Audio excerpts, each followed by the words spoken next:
What's up, guys? Words have power, the right words and the wrong words. We have to be careful with the words that we choose in order to convey our messages or to communicate with other people, because they can leave them with a different message than the one we mean. I've been thinking about this for a while today to try to determine the best way to say this. And I think I've come up with one of the best examples that I can think of. So I'll talk about the example really briefly, and then talk about the differences between the two choices of phrasing, and then talk a little bit more about the importance of this video and the selection of your words. So in a very common phrase, I think it's incredibly common, it's probably the most common example of this that I could choose, is the phrase, "I'm sorry you feel that way." Whenever anything could have gone wrong and either you caused ill feelings or someone caused ill feelings for you, caused you to have ill feelings, this is a very frequent phrase that gets thrown about in response.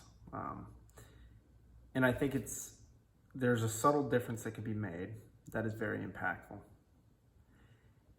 So the next time that you cause some ill feelings for someone, instead of saying, "I'm sorry you feel that way," consider saying, "I am sorry I made you feel that way." It's a very small difference between the two, but it means very different things. The takeaway can be dramatically different. "I'm sorry you feel that way" doesn't take any responsibility for whatever actions or whatever events might have led to the other person feeling that way. So in saying, "I'm sorry I made you feel that way," you do accept responsibility for the actions or events that led to the negative feelings for the other person. It can be a very comforting change, one versus the other. I think in the first way of saying it, "I'm sorry you feel that way," it just denies any responsibility or ownership. And this is regardless of whether you actually have responsibility of ownership, I would say. Accepting ownership for something that you might not have done is not always the worst thing in the world. In fact, leaders do it all the time, at least good ones do. Now, the most important part, or to kind of highlight the importance of words, is that big difference in this particular instance, in this specific instance, is the takeaway is different. In saying, "I'm sorry I made you feel that way," you can convey the true apology that could be in there, because you're accepting responsibility. You're accepting responsibility for the bad feelings that they have, which allows you to help start to move forward and to move through the issue. Ultimately, the right words can drive the right behaviors. If we choose the wrong words, it can drive the wrong behaviors or lead to an intent, conveying an intent that we do not have. It can really utterly flip the message completely on its head. I have several other instances that are a little bit closer to me that I picked up through my job. One of which is plan versus push. So we work towards daily goals and weekly goals and monthly goals. And in some instances, we have said that we will push towards a goal. I much prefer planning towards a goal. Now, planning towards a goal versus pushing towards a goal implies that we are going to take different actions. We're going to make decisions. We will make adjustments, and we will use resources accordingly to make it happen. Versus pushing is kind of like wringing that last little bit of water or liquid out of a washcloth, right? I think it's like we're wringing it out of the people, wringing it out of our team members in order to squeeze out just a little bit more to make the goal. Versus planning is doing our jobs, effectively managing our teams in the right way, in an intelligent way, making decisions and taking actions effectively to meet our goals.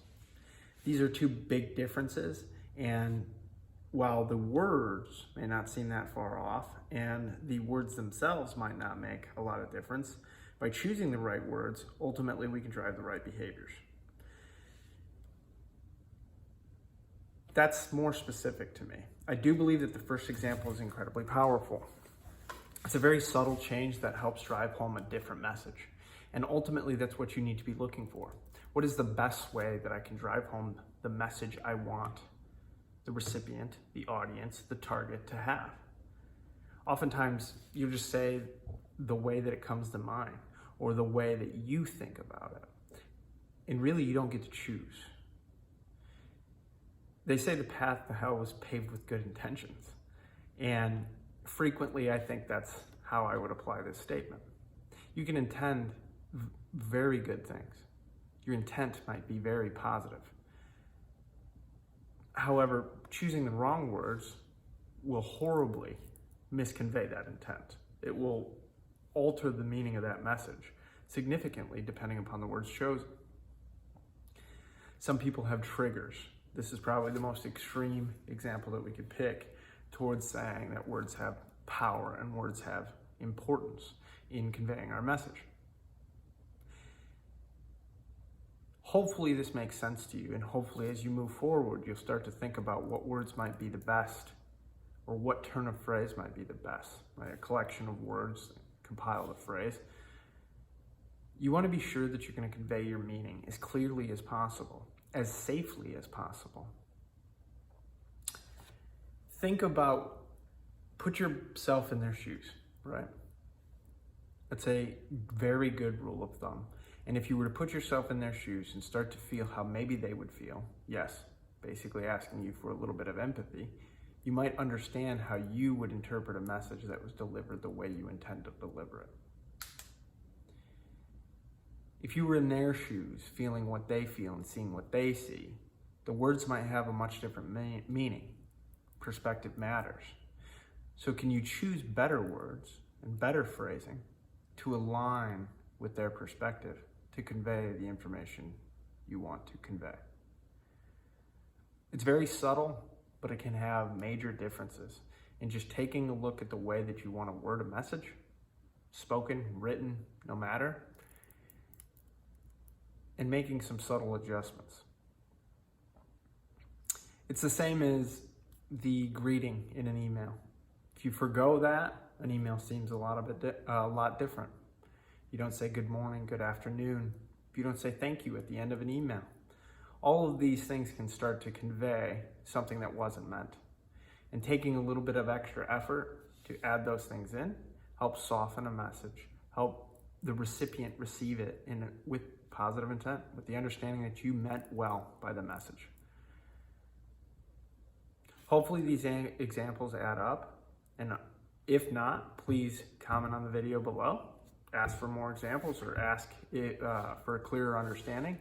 I will be writing an article that hopefully highlights this in more scenarios, and I will continue to collect examples because I think it's incredibly powerful. So choose the right words. You can't lose if you don't quit.